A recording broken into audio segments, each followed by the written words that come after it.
Amazing. Keep up this great work, guys. So what I want you to think about is every minute that you invest into your personal development is going to help you not only to become better at selling, but it's going to make you enjoy selling even more. Because when you get good at something, you enjoy doing it a lot more. So this time that you're investing into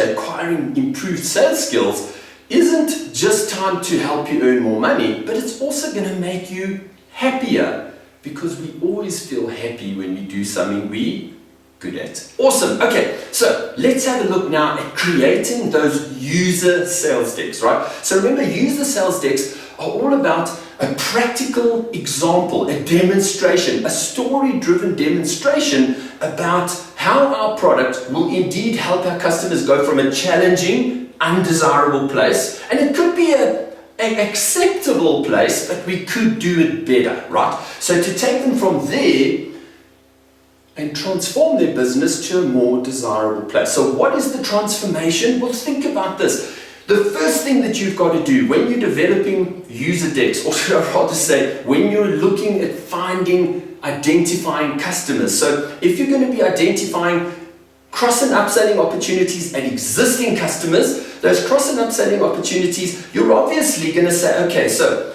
you're going to look around the plant where, let's say for example, it's a gearboxes. Okay, so you look around the plant and you identify places, dusty environments, gearboxes running hot, high vibrational areas. You'll find places where you know your product has a differential advantage over the competitor. So you'll notice that competitor's product, that competitor's gearbox, right? We know that around that competitor we have this differential advantage. Well, here we go. That's exactly what the transformation is. So the transformation that we offer is our differential advantage, and we know. So think about it. Think about all your competitors. Certain competitors, you do things better than them, and sometimes they do things better than you. But you will find it impossible to sell your products anywhere where your competitors have a differential advantage. But it becomes simple to sell your products where you have a differential advantage. So when you're identifying those cross and upselling opportunities at existing customers, look for places where you have a differential advantage, because the differential advantage will help you to take them from an undesirable place, challenge, half acceptable place. The transformation you're going to offer is your differential advantage, which will then indeed help your customers get into a more desirable place. With obviously, when you're looking at acquiring new customers, one of the criteria that you're going to use to identify your tribe is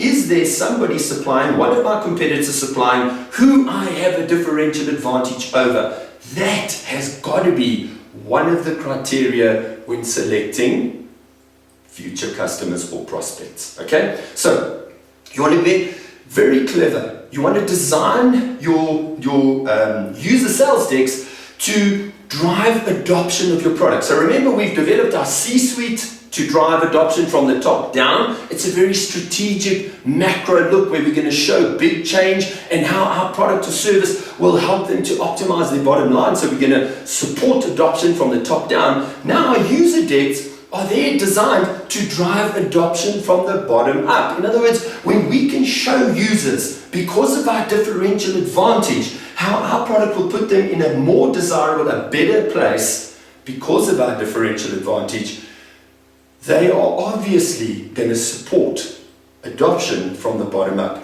Next, you've got to make sure that your demo is a story. People don't remember facts. They don't remember bullet points about features, but they remember a story. And most importantly, they remember how the story made them feel. So remember, your story, it's a positive, feel-good story, right? We are going to help you because of our differential advantage over that competitor. We are going to support you to move from an okay place to a much better place. And we're going to tell it to you as a story. So you're going to remember how we're going to do that. But most importantly, because you're going to observe oh wow, it's going to be a better place. The users are going to feel better, so they're going to remember what you said because you delivered it as a story, as a narrative. Next, you want to confirm the challenge. Very important. Sometimes it becomes, you go to deliver, you use a sales deck, and the urge is to deliver a demo straight away. Resist that urge. And I'll tell you why. We need to be sure that we completely understand. We might think we understand the challenges the users are experiencing, but maybe there's something we've missed. So I always say, probing, questioning always precedes presentation. So don't just, like I say, resist the urge to dive straight into a demo with users. Rather engage in a conversation. Start building up the engagement.